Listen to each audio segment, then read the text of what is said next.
Assalamualaikum warahmatullahi wabarakatuh.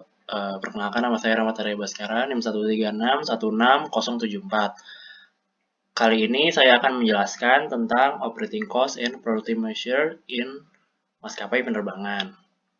Untuk memenuhi tugas mata kuliah Bisnis Aviasi AL 5042. Jadi, pada presentasi kali ini akan menjelaskan tentang dua hal, yaitu operating cost dan parameter pengukur produktivitas suatu maskapai penerbangan.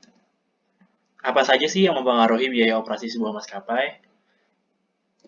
Jadi, hal-hal yang mempengaruhi biaya maskapai itu ada 6. Yang pertama itu adalah aircraft operating cost, yaitu direct operating cost. Biaya yang langsung berhubungan tentang sebuah penerbangan suatu pesawat, yaitu biaya kru, terutama pilot, biaya bahan bakar, biaya perawatan, dan biaya kepemilikan. Lalu yang kedua adalah aircraft servicing cost, yaitu yang terdiri dari biaya parkir pesawat dan landing fee suatu pesawat. Lalu yang ketiga itu ada traffic service cost. Nah, traffic service cost ini berhubungan tentang bagaimana suatu biaya yang dikeluarkan maskapai untuk menghandling bagasi, penumpang, dan kargo di bandara, baik sebelum lepas landas ataupun setelah landing.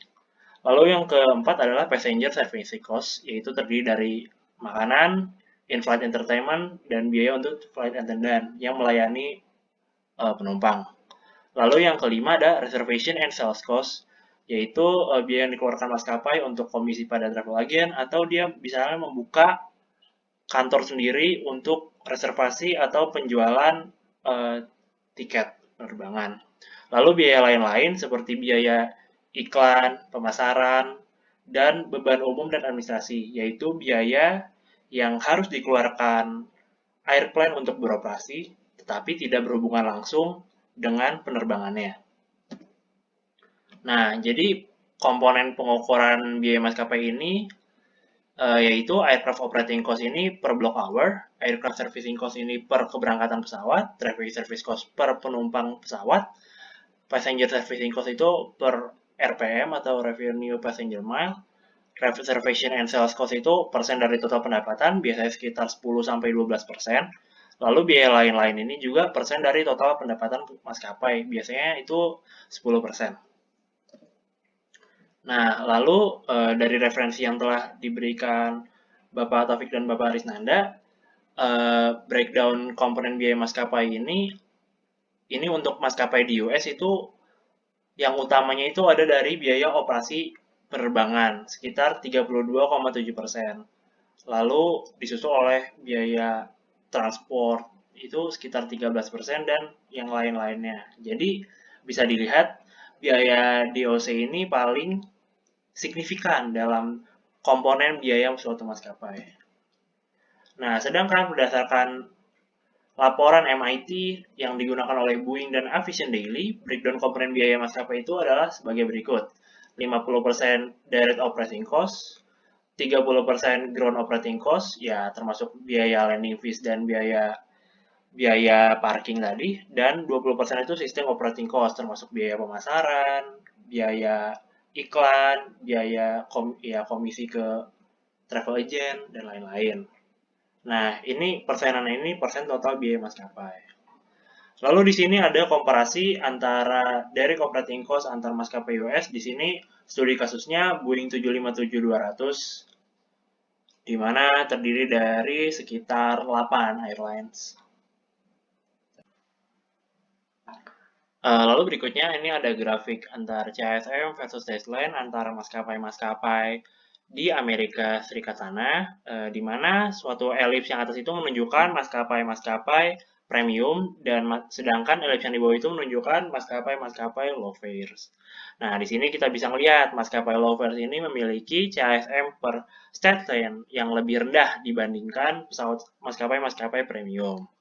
Lalu di grafik berikut ini juga ada kembali lagi CSM versus deadline, tetapi ini perubahan antara 2003 ke 2004, di mana semakin CASM-nya makin, deadline-nya makin rendah, itu semakin baik. Di sini maskapai B6.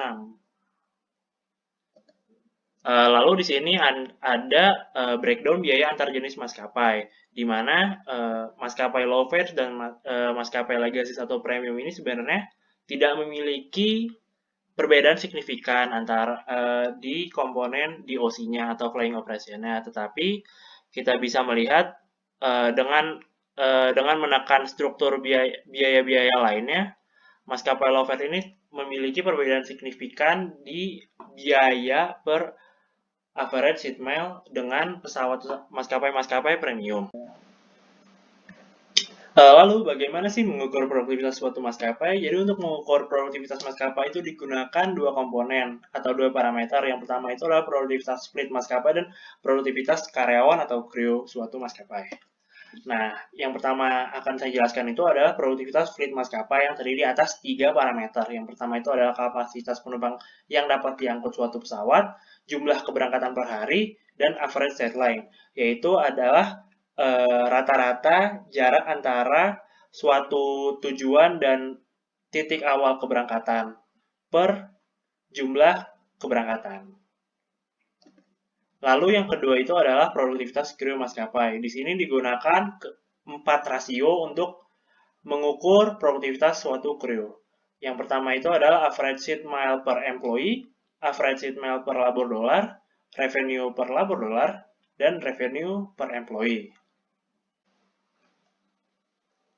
Lalu untuk meningkatkan produktivitas kru itu yang pertama itu adalah kapasitas pesawat yang lebih besar. Jadi jumlah penumpang yang dihandle oleh seorang kru itu jauh lebih banyak daripada sebelumnya. Lalu yang kedua itu adalah longer set line, di mana dengan meningkatnya stat length ini berhubungan dengan meningkatnya block hour, sehingga jam kerja si kru itu pun juga jadi meningkat. Lalu yang ketiga ini adalah meningkatkan produktivitas fleet, di mana dengan produktivitas fleet yang semakin meningkat, berkolerasi dengan meningkatnya average seat mile per employee. Ya, terima kasih atas perhatiannya. Assalamualaikum warahmatullahi wabarakatuh.